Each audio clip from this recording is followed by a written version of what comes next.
Hey everyone, welcome to Northern Lifestyle channel.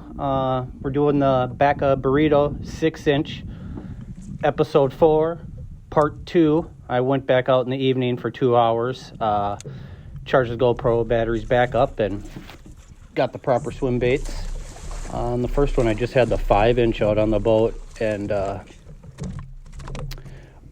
I believe, or in my experience, they hit that 6-inch better. You know, they get all of it. They just want to crush that thing. They want to kill it. They hate it. And so I went back out from about 5 to 7 that day. Stopped at a different spot just to see if they were stacked up out there. Caught one, but it wasn't really going.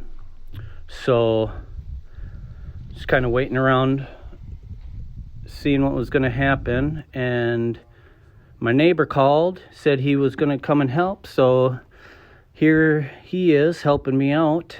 And I mean, you can see the footage is better. I didn't make any mistakes. I got it all on film. So super happy about that. And man, we went out and crushed them. And how it was calm in the morning, well, now I'm on the same spot with the wind blowing on it, and it positioned the fish that much better. And it was pretty easy. All I had to do was get in the spot, line up the cast, and bomb it out there. And if I hit the spot every time, I got one.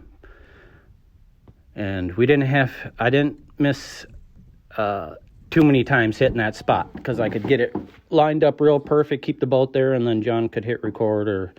That was nice. Shout out to John Rambo, my neighbor, the Pike King.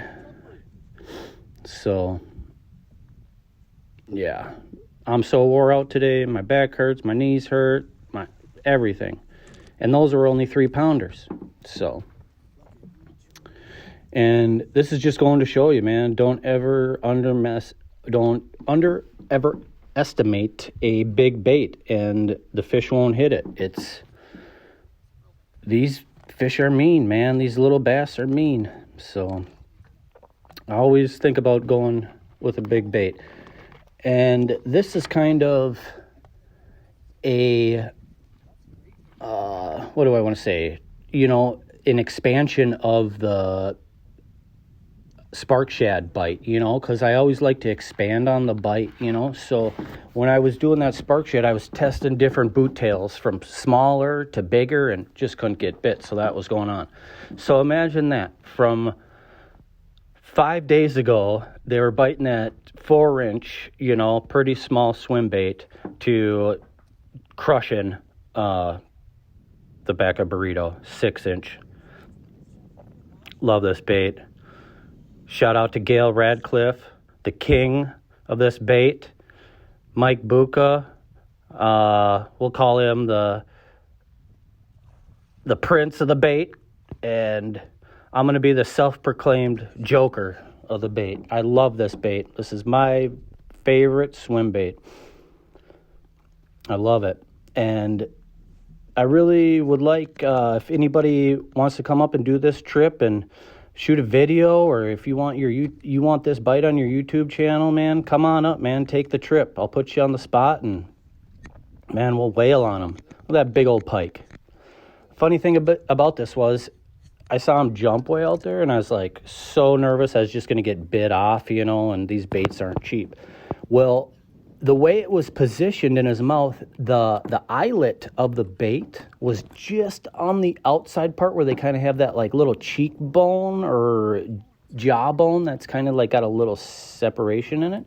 Man, it was just like there perfectly. So, yeah. And in the fall time, when I get on this bite, I was catching 3 pike that size per trip, that size and bigger. That fish probably 35, 36 inches, but he wasn't filled out all the way through. Yeah, it was fun. That sucker jumped out of the water 4 feet. Yep, big old head on him, and he got skinnier as he went to the tail. He was pretty thick up front. He had a sunny in his belly, or a crappie. I think these northern fish really target the crappie more, just because I think they're easier for them to eat. They're a little softer, you know. They're, you know, them sunnies, them dinner plate sunnies, man, with them spikes, man.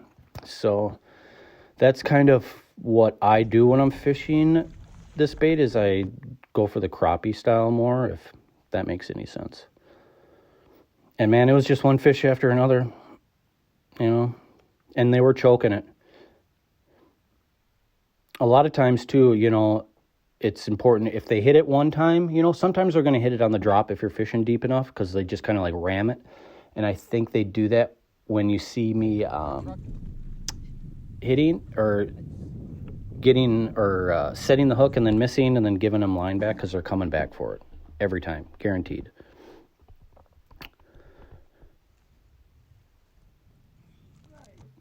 Oh, that one dropped.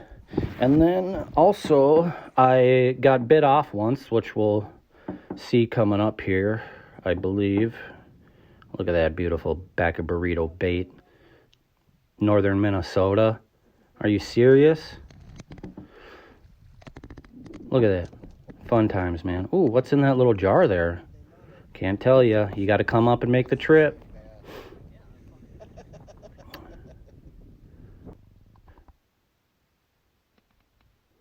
I think my video and editing's getting a little bit better. Work in progress.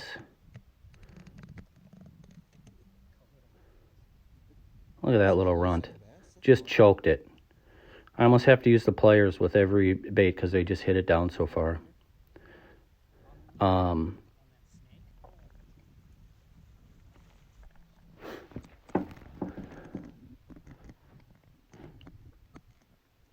Yeah, super fun day. July 14th. I hope everybody's enjoying the videos. Like and subscribe, man. Show some love. Leave some suggestions if you want me to try any baits that you've been curious about, you know. I'm willing, man. Oh, I think here's where I get bit off. Here's when you lose a $50 bait, how you feel, and, you know. Oh. See, that's where they hit it the first time, or they bump it. Boom, bitten off. Ouch. Okay, this last video, this is that 13-inch worm. And I wanted to put this on here because I got a good video of how I work the bait. I got bit, right? But I set the hook too fast because too busy chatting away. And you'll see here at the end of the video of right there. That's how you kind of work it.